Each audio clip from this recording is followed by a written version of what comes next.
Majira ya saa 3:45 asubuhi, ndege ilitua. Beatrice aliposhuka, moyo wake ulikuwa unaenda kwa kasi kwa sababu hakuwa amekuja kwa ajili ya matembezi, alikuja kumtafuta George. Alipofika tu nje ya jengo la abiria, Beatrice akanunua laini ya simu ya hapa nchini. Kisha kitu cha kwanza alichokifanya ni kumpigia George. Simu bado ilikuwa haipatikani. Alijaribu tena na tena lakini bado haikupatikana. Wasiwasi ukazidi kuongezeka moyoni mwake. Kwa nini George hapatikani kwa muda wote huo? Yuko wapi na anafanya nini? Beatrice alikuwa na shauku kubwa ya kumwona George. Baada ya hapo akampigia simu Zulfa kumjulisha kuwa ameshafika. Zulfa alifurahi sana kusikia sauti yake. Karibu da kipenzi, Zulfa alisema kwa shauku. Baada ya muda mfupi, Beatrice alifika nyumbani kwa Zulfa. Walipoonana walikumbatiana kwa nguvu kwa sababu ilikuwa ni muda mrefu hawajaonana. Kulikuwa na furaha ya kukutana, lakini ndani ya Beatrice bado kulikuwa na wasiwasi mzito. Baada ya maongezi ya hapa na pale ya marafiki hao waliokuwa wamemisiana sana, Beatrice akakaribishwa kifungua kinywa. Meza ilikuwa imeandaliwa vizuri, lakini Beatrice akamwangalia Zulfa kwa upole na kusema, Dazu, yani kiukweli mimi sina njaa kabisa, wala hata sijisikii kula, ila kwa heshima yako nitajitahidi kidogo. Zulfa kwa ukarimu akasema, jitahidi kula upate nguvu. Beatrice akajilazimisha kula kidogo, lakini akili yake haikuwa pale mezani, ilikuwa kwa George. Kila sekunde aliyokuwa amekaa pale alihisi kama anachelewa. Alitaka kumuona George, alitaka kujua George yuko wapi na hali yake ikoje. Baada ya kifungua kinywa kile, akamuomba Zulfa waende kwanza nyumbani kwa George. Ndipo wakaondoka na kuelekea huko. Walipofika pale, Beatrice alisimama kimya akaangalia mazingira. Moyo wake ulikuwa umejaa hisia za mchanganyiko, furaha na huzuni kwa pamoja. Hatimaye nyumba ile iliyokuwa karibu kupotea ilikuwa imerudi tena mikononi mwake. Akiwa amesimama sebleni, machozi yakaanza kumtoka. Alikumbuka mambo mengi sana. Alikumbuka jinsi walivyokuwa wakiishi na George kwa furaha, jinsi walivyokuwa wakitaniana na jinsi walivyokuwa wakicheka pamoja. Zulfa alikuwa pembeni yake akamtuliza. Kisha Beatrice akaingia chumbani. Ndani ya kile chumba chao, machozi yakamtoka zaidi, kila kona ilikuwa na kumbukumbu. Ndipo akamuuliza Zulfa kwa huzuni, Dazu, hawa watakuwa wamehamia wapi? Na George wangu yuko wapi? Zulfa akasema, inabidi tufuatilie, tujue kama bado wako hapa mjini ama walisharudi kijijini.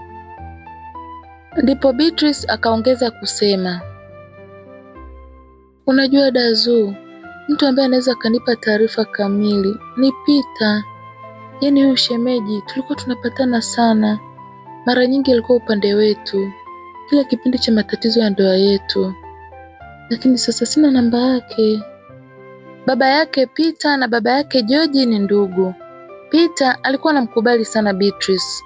Ingawa familia nzima ilikuwa kinyume naye, lakini Peter alikuwa akijaribu kuwapinga, lakini sauti yake haikuwa na nguvu. Beatrice akasema kuwa ni lazima ampate Peter. Peter ni mtu ambaye anaweza kumsaidia kujua kinachoendelea. Ujio wa Beatrice jijini Dar es Salaam ulikuwa ni wa mipango. Beatrice tayari alikuwa na mpango kichwani. Kwanza lazima afike ofisini kwa George. Aliamini kuwa akifika hapo ofisini atamkuta George. Wakaondoka pale nyumbani na kuelekea moja kwa moja ofisini kwa George. Walipofika wakaenda mapokezi. Beatrice akajieleza kuwa amekuja kumuona George. Yule dada wa mapokezi akamwangalia Beatrice kisha akasema, George, ni zaidi ya miezi 6 hayupo hapa. Alishafukuzwa kazi kwa tabia ya ulevi kazini. Beatrice alishtuka sana. Amefukuzwa? Unajua alienda wapi sasa? Yule dada akatikisa kichwa na kusema, sijui chochote zaidi.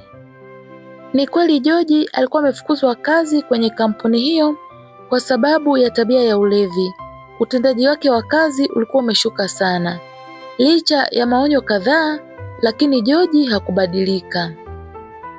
Lakini baadaye alipata kazi kwenye kampuni nyingine, ndipo alipokuwa akifanya kazi hadi ile siku aliyokuwa amepata ajali. Beatrice alichanganyikiwa kabisa. Kwa miaka 5 aliyokuwa ameishi na George, hajawahi kumuona ama kusikia kuwa mumewe ni mlevi. Hilo likamshangaza sana. Baada ya kutoka pale, wakaondoka na kuelekea moja kwa moja Kariakoo, kwenye duka la vipodozi ambalo awali lilikuwa ni la Beatrice, lakini sasa Ashura ndiye aliyekuwa analimiliki na kuliendesha. Walipofika dukani wakaingia. Beatrice aliona duka limepungua bidhaa nyingi. Ilionyesha wazi kuwa biashara ilikuwa imeyumba. Pia hakumkuta David, kijana aliyekuwa akimsaidia zamani kuuza dukani. Maswali yakaanza kujaa kichwani kwake. Je, duka bado ni la Ashura au limeuzwa? Kama bado ni la Ashura, David yuko wapi? Wakati akiwa bado na mawazo hayo, mhudumu mmoja akasogea na kusema, karibuni, mnataka nini? Wakajifanya wateja wa kawaida. Wakauliza mafuta ya kupaka na bidhaa kadhaa za urembo. Ndipo Beatrice akasema kwa ujanja, kuna siku nilikuja hapa nikamkuta dada mmoja ana wigi fupi hivi, yupo? Yule kijana akasema, yupo ila ametoka mara moja. Beatrice na Zulfa hawakununua chochote, wakaondoka. Wakatoka pale Kariakoo na kurudi nyumbani kwa Zulfa. Beatrice alikuwa kimya sana njiani. Mawazo yalikuwa mengi kichwani, hakujua afanye nini wala anzie wapi. Alikaa kidogo kisha ghafla akapata wazo. Akamkumbuka Devi. Devi alikuwa kijana mchangamfu na mtumiaji mzuri wa mtandao wa Facebook. Beatrice akaingia haraka mtandaoni akamtafuta na kweli akampata. Akachati naye kupitia Messenger, ndipo akapata namba yake. Kwa haraka akampigia simu. David alipokea simu na mara tu aliposikia sauti ya Beatrice alifurahi sana. Madam, ni wewe? Upo kweli? Alisema kwa furaha. Walikuwa wanapatana sana. Beatrice alikuwa ni bosi mzuri kwake. Beatrice akasema, mimi nipo bwana. Kisha akamuuliza, Devi, mbona haupo dukani? Maana nimefika leo lakini sijakukuta. Devi akacheka kidogo kwa mshangao na kusema, mbona mimi niliondoka pale kitambo sana? Sema yule ndugu yako Ashura na mambo ya ajabu ajabu sana. Beatrice akamuuliza, kwani unasema hivyo? Kwani kakufanyia nini? Kiufupi ni hivi madam, alinifukuza kazi. Kwa hiyo nikaondoka pale. Nilikutafuta sana kipindi kile lakini sikukupata. Kwa sauti ya huzuni kidogo Beatrice akasema, pole sana Devi. Mimi nilikuwa sijui. Kwani siku hizi uko wapi? Nipo hapa Kariakoo madam, napambana. Beatrice hakupoteza muda akasema, naomba unisaidie Devi. Unajua nina muda mrefu sikuwepo. Kwa hiyo hata sijui George yuko wapi, namtafuta. Devi alishtuka kidogo. Yeye hakuwa anajua kabisa kuwa George na Beatrice walikuwa wameachana. Kwa sauti ya tahadhari akasema, sawa madam, lakini George anaishi wapi? Kwa kweli sijui. Maana pale tulipokuwa tunaishi walishahama. Sijui wamehamia wapi. Ila najua wako hapa hapa mjini. Naomba unisaidie Devi. Mimi nataka kujua tu kwamba Ashura na familia nzima wanaishi wapi. Devi alikubali kirahisi kwa sababu alikuwa anamheshimu sana Beatrice na pia alifanya kazi kwake kwa amani sana. Nimekuelewa madam. Nitajitahidi kwa kadri ya uwezo wangu wote, nitafuatilia. Alipokata simu, Beatrice alibaki akiwaza sana. Alikuwa hajui afanye nini zaidi. Alikuwa anamkumbuka Peter, yule shemeji aliyopo kule Lushoto. Aliamini kuwa huenda Peter alikuwa anajua mambo mengi. Lakini sasa hakujua anampataje.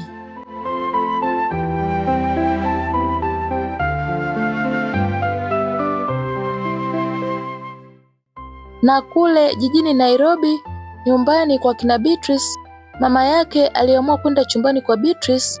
Alipofungua mlango hakumkuta. Akajiuliza, huyu amekwenda wapi? Lakini pia simu yake ilikuwa haipatikani tangu asubuhi. Hapo ndipo mama akaamua kumpigia Joyce. Joyce naye akasema kuwa hajaonana naye kabisa. Akasema kuwa alijaribu kumpigia simu asubuhi lakini hakupatikana. Hapo ndipo mama yake Beatrice akashtuka, wasiwasi ukaanza kumuingia. Ndipo akamuita Aunty Mary na kumuuliza. Lakini Aunty Mary akasema kuwa alimuona Beatrice akitoka asubuhi sana. Alikuwa na pochi ndogo tu na hakumwambia kuwa anakwenda wapi. Mama yake akabaki amesimama kimya akijiuliza maswali. Pochi ndogo? Asubuhi sana? Akiwa bado anatafakari, mara simu yake ikatoa mlio wa ujumbe wa WhatsApp. Alipofungua, akaona ujumbe kutoka kwa Beatrice.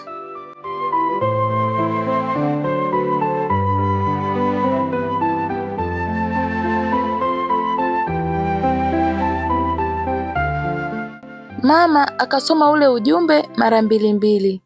Ndipo akaamua kumpigia video call. Beatrice alipokea simu.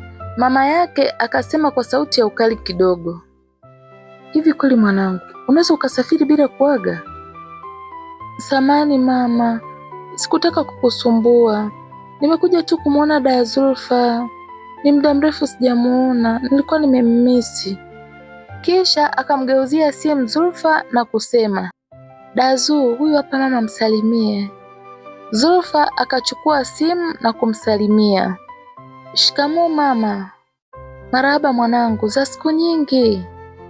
Baada ya maongezi mafupi ya kawaida, Zulfa alimrudishia simu Beatrice. Hapo ndipo mama yake Beatrice akamuuliza, mwanangu, uko sawa kweli?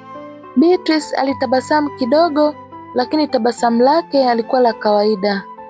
Nipo sawa mama. Lakini mama yake Beatrice alihisi wazi kuna jambo Beatrice alisemi. Baada ya ile video call kukatika, mama yake Beatrice alikaa kimya kwa muda. Alikuwa anamjua sana mwanaye. Tabasamu lile halikuwa la kawaida. Huyu hajaenda daa kwa ajili ya Zulfa, atakuwa ameenda kwa sababu ya George. Alijua wazi Beatrice bado hajapona maumivu yake. Hapo ndipo akaamua kumpigia simu Zulfa moja kwa moja. Zulfa akapokea. Mama akasema, mwanangu, Beatrice bado hayupo sawa kwa sababu ya George. Naomba umwangalie sana. Pia nakuomba jaribu kumshawishi asikae sana huko. Zulfa akakubali. Mama yake Beatrice akaendelea kusema, nina hofu tu asije akakutana na jambo ambalo litamuongezea maumivu zaidi, wakati tayari ameshapitia mambo mengi. Zulfa akamhakikishia tena kuwa atamwangalia Beatrice kwa ukaribu. Baada ya kukata simu, mama yake Beatrice akabaki akiwa na wasiwasi moyoni. Alimfahamu vizuri binti yake, akipenda anapenda kwa moyo wote na akiumia huumia kwa kina. Alimwombea kimya kimya. Na huko Dar es Salaam, Beatrice hakuwa anajua kuwa mama yake tayari alikuwa ameshagundua sababu halisi ya safari yake. Ilipofika jioni, Devi alianza kumfuatilia moja kwa moja Ashura. Hakutaka kumwangusha Beatrice. Alimsubiri Ashura afunge duka. Akiwa kwa mbali kwenye pikipiki yake, akamwona Ashura akishusha mlango wa duka na kufunga. David akatulia. Ashura alipoingia kwenye bajaji na kuanza kuondoka, David akawasha pikipiki na kuanza kumfuatilia kwa umbali wa tahadhari. Ashura alielekea mpaka Tabata. Alipofika akashuka kwenye bajaji na kuingia ndani. David hakusogea karibu sana, alisimama mbali, akahakikisha ameona geti aliloingia Ashura. Usiku huo huo akampigia simu na kumjulisha Beatrice kuwa amepata eneo ambalo Ashura anapoishi na familia nzima. Beatrice alifurahi sana. Aliona sasa anaweza kuonana na George. Alimshukuru sana Devi kwa kufanya kazi hiyo nzuri. Sasa alikuwa na pa kuanzia. Alipokata simu, Beatrice akamgeukia Zulfa na kumwambia kuwa sasa anajua ni wapi familia ya George inapoishi. Beatrice akaamua kuwa lazima aende Tabata, lazima amuone George. Na kule Nairobi, wazazi wake Beatrice walikuwa wakijadili jambo muhimu sana. Mama yake Beatrice alisema, Beatrice bado anahangaika sana kwa sababu ya George. Baba yake akatikisa kichwa, mama akaendelea kusema, lazima tumweke bize. Akikaa bila shughuli, ataendelea kuwaza mambo ya zamani kila siku. Afanye kazi, akili yake ibadilike. Ndipo wakakubaliana jambo moja, Beatrice arudi nyumbani na kuanza kusimamia mashamba yao ya chai yaliyopo huko Kericho, eneo maarufu sana nchini Kenya kwa kilimo cha chai. Waliona kuwa mazingira ya kule shambani na kazi za kila siku na usimamizi wa wafanyakazi ungemsaidia kupunguza mawazo ya George na kuanza upya. Asubuhi yake, baba akampigia simu Beatrice na kumjulisha kuwa arudi nyumbani haraka kwa sababu kuna kazi ya muhimu sana. Beatrice alisita, akamwomba baba yake ampe angalau siku 2 ili aweze kurudi nyumbani. Lakini baba yake akamshawishi na kusema, ni muhimu sana Beatrice, urudi nyumbani. Hakuna mtu wa kuangalia mashamba. Beatrice alinyamaza kwa muda, alijua baba yake alikuwa anaongea kwa nia njema, lakini moyo wake yeye ulikuwa Dar es Salaam, Tabata kwa George. Hatimaye akiwa hana cha kufanya akasema, sawa baba, nitakuja leo. Alipokata simu, machozi yakaanza kumtoka. Kilichokuwa kinamuumiza ni kuondoka Dar es Salaam bila kumwona George wake. Moyo wake ulimuuma sana. Zulfa alipomwona kimya akamuuliza, vipi Beatrice? Baba anasema nirudi nyumbani, lakini sijamwona George. Nawezaje kuondoka? Ndipo Beatrice akasema, Dazu, lazima niende Tabata sasa hivi. Najua ile ni familia yake. Lazima George yuko pale. Kama hayupo basi wanajua George yuko wapi. Zulfa akasema, sawa, ngoja nijiandae twende pamoja. Hapana Dazu, wala hata usijali. Mimi nitaenda peke yangu. Nikitoka pale nataka kurudi Nairobi. Ndipo akarequesti taxi kupitia simu. Ndani ya dakika chache gari likafika, akapanda na kuondoka. Alipofika Tabata, alimkuta Devi tayari akiwa amesimama pembeni ya barabara anamsubiri. Devi akamwonyesha ile nyumba. Beatrice akaanza kuelekea kwenye ile nyumba aliyoonyeshwa. Miguu ilikuwa mizito, lakini akaenda moja kwa moja hadi kwenye geti. Akagonga. Aliyefungua alikuwa ni mama mdogo. Alipomwona Beatrice alishtuka kidogo, lakini akasema kwa sauti ya kawaida, karibu Beatrice. Wakaingia ndani ya geti. Wakati wanaelekea mlangoni, ghafla Ashura akatoka ndani. Alipomwona Beatrice uso wake ukabadilika. Umefuata nini hapa? Wewe mwanamke mchawi sana. Mama mdogo akajaribu kumzuia, lakini Ashura hakusikia. Akaendelea kumrushia Beatrice maneno makali na ya dharau. Beatrice alikuwa kimya tu. Ashura akasema kwa hasira, hebu toka hapa haraka sana, nisije nikakufanya kitu kibaya. Kwa sauti ya upole Beatrice akasema, mimi nimekuja hapa kwa ajili ya George tu, nataka kuzungumza naye. Ashura akacheka kwa dharau na kusema, hey, unataka kuzungumza nini na kaka yangu? Alishakuacha, huna haki yoyote kwake. Beatrice alikuwa mtulivu, ingawa moyo wake ulikuwa unatetemeka. Mimi na George hatukuachana, tulikuwa tumetengana. Kwa hiyo nimekuja hapa kwa ajili ya talaka yangu. Beatrice aliamua kusema hivyo kwa sababu Ashura alikuwa anazidi kumshambulia kwa maneno makali.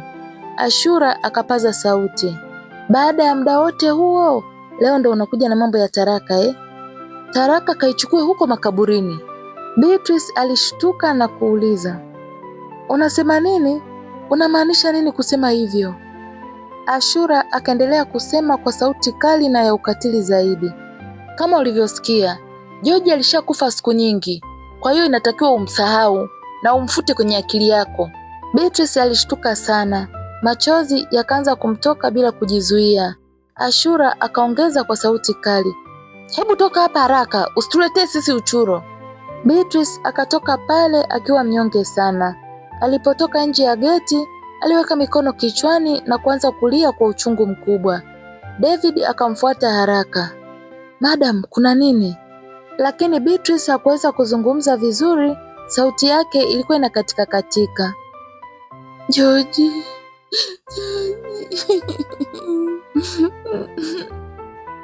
Alilia kwa uchungu mkubwa sana. David alijaribu kumtuliza, lakini ghafla Beatrice akaanguka na kuzimia. Devi akapiga kelele kuomba msaada. Bajaji iliyokuwa inapita ikasimama. Wakambeba Beatrice haraka na kumpeleka hospitali.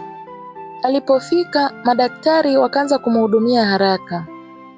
Hospitali hiyo hiyo, ndani ya ICU, George alikuwa amelala kitandani akiwa bado anapigania maisha yake.